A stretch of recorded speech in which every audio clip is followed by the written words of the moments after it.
Sir मैं तवज्जो चाहती हूँ आपकी। स्पीकर साहब, सर आपकी तवज्जो चाहती हूँ। जी जी प्लीज जी सर।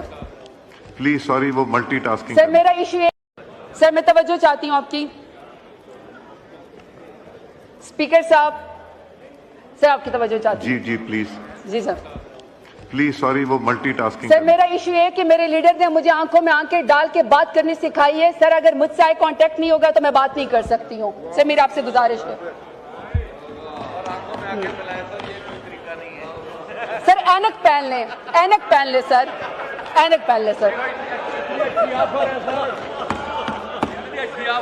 सर लीडर हूँ, अपने हल्के से 1.5 लाख वोट लेकर आई हूँ। तो सर अगर आप मुझे सुनेंगे नहीं तो फिर मैं बात नहीं कर सकूंगी। मैं सुन लूंगा, देखूंगा नहीं। आई कांटेक्ट खवातीन के साथ अच्छा नहीं लगता।